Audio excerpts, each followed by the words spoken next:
OTT platform रे प्रसारित कार्यक्रम पर कटकणा दाबी। अखिल भारतीय साहित्य परिषदर 17तम राष्ट्रीय अधिवेशन मध्यप्रदेश रेवाठारे नवेम्बर 7-8-9 तारिख में अनुष्ठित होता। अधिवेशन शीर्षक थिला आत्मबोध एवं विश्वबोध। ए सम्मेलन रे ओटीटी प्लाटफर्म रे प्रसारित कार्यक्रम पर कटकणा सहित आईन प्रणयन पई प्रस्ताव पारित होइथिला। ओटीटी प्लाटफर्म एवं गेमिंग ऐप रे प्रसारित होतबा प्रत्येकटी कार्यक्रम पर उपयुक्त परीक्षा निरीक्षा आईन प्रणयन और वर्गीकरण पई भारत सरकार द्वारा एक सशक्त स्वाधीन नियामक संस्थार गठन करा निमंते प्रस्ताव ग्रहण करा जायतिला। डिजिटल माध्यम रे प्रस्तुत जेकोसी दृश्य संवाद अथवा विचार जहा द्वारा भारतर सांविधानिक गारिमा धार्मिक आस्था सांस्कृतिक मूल्यबोध अथवा सामाजिक मर्यादा एवं सनातन परंपरा को आहत होउछि एहा पर तीक्ष्ण दृष्टि रखिबा अनिवार्य होई पड़िछि। किशोर और युववर्गक पई उद्दिष्ट कार्यक्रम को आईन अनुसार नियंत्रण करा जिबा दरकार। सेहिपरि मंच अश्लीलता हिंसा निशा कारबार विकृत जीवन मूल्यबोधर प्रचार प्रसार करुछंती सेमानक विरुद्ध रे कठोर दंडात्मक आईन प्रणयन करिबा पई निवेदन करा जायतिला।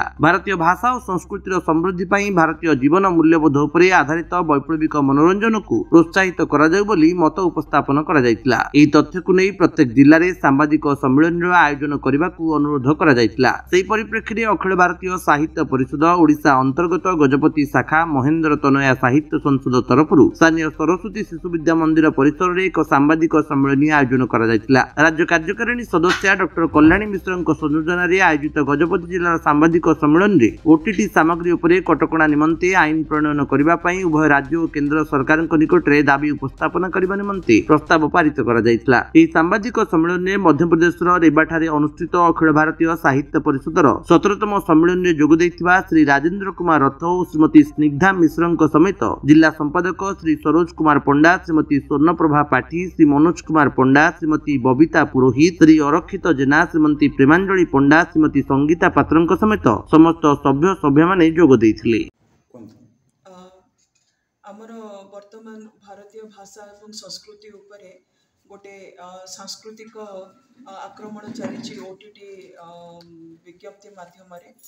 ओटीटी प्लाटफर्मटा जनसमाज आमर जी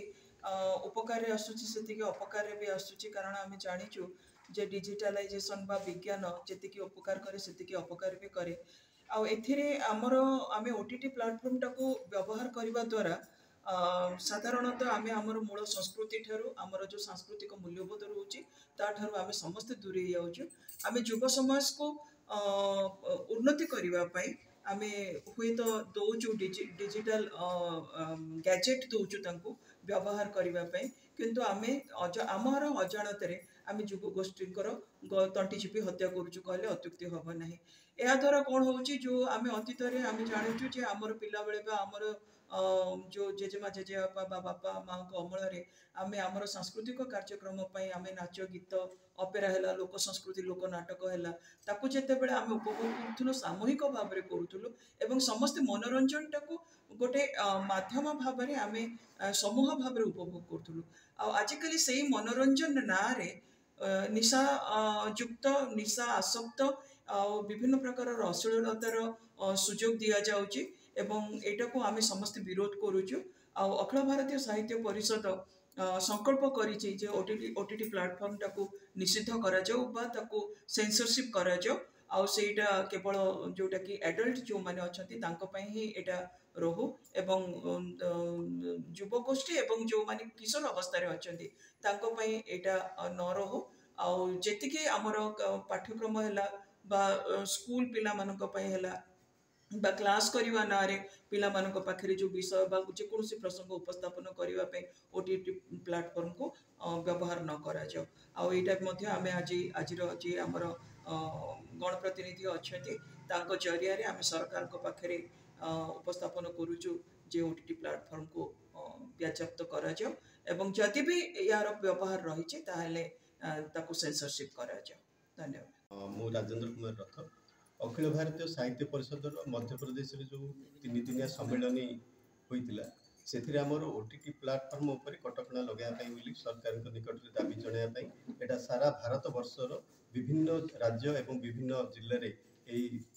परिप्रेक्षी में सांबादिक सम्मेलन करने कहला ये जो ओटीटी प्लाटफर्म जो विषय वस्तु प्रसारित होची ताहार गोटे सेंसरशिप आवश्यकता अच्छी जहाँद्वारा कि बर्तमान जदि सेंसरशिप न हुए ताहले युवगोष्ठी बर्तमान ବର୍ତ୍ତମାନ ନିରାଶ ମଧ୍ୟରେ ଗତି କରୁଛନ୍ତି ଏବଂ ତାହା ଯୁବ ସମାଜକୁ ବିଗାଡ଼ି ଦେଉଛି। ସେ ଦିଗରେ ପଦକ୍ଷେପ ନେବା ପାଇଁ ଏଇ ଯେଉଁ ସାମ୍ବାଦିକ ସମ୍ମିଳନୀ ମାଧ୍ୟମରେ ଆପଣମାନଙ୍କୁ ଆମେ ଜଣାଉଛୁ ଯେ ସରକାରଙ୍କ ନିକଟରେ ଆମର ଏ ଭଏସଟା ପହଞ୍ଚୁ ଏବଂ ସରକାର ୟା ଦିଗରେ କାର୍ଯ୍ୟାନୁଷ୍ଠାନ ଗ୍ରହଣ କରି ଉପଯୁକ୍ତ କାର୍ଯ୍ୟାନୁଷ୍ଠାନ ଗ୍ରହଣ କରି ଆଗାମୀ ଦିନରେ ଏ ଯେଉଁ OTT ପ୍ଲାଟଫର୍ମରେ କାର୍ଯ୍ୟକ୍ରମ ପ୍ରସାରିତ ହେଉଛି ସେ ଦିଗରେ ନିଶ୍ଚିତ ଭାବରେ ତାର ପରୀକ୍ଷା ନିରୀକ୍ଷା କରିବା ସହିତ ସେନ୍ସରସିପ୍ କଲେ ଏଇଟା ଯୁବ ସମାଜ ଏବଂ ସାରା ଭାରତବର୍ଷକୁ ନିଶ୍ଚିତ ଭାବରେ ଏକ ସୁବର୍ଣ୍ଣ ସୁଯୋଗରେ ପହଞ୍ଚାଇବାକୁ ସୃଷ୍ଟି ହେବ। ଧନ୍ୟବାଦ। ଗଜପତିରୁ ରେଣୁବାଳା ବେହେରାଙ୍କ ରିପୋର୍ଟ, ବିଶ୍ୱ ବିଜୟୀ ନ୍ୟୁଜ୍ ଓଡ଼ିଶା।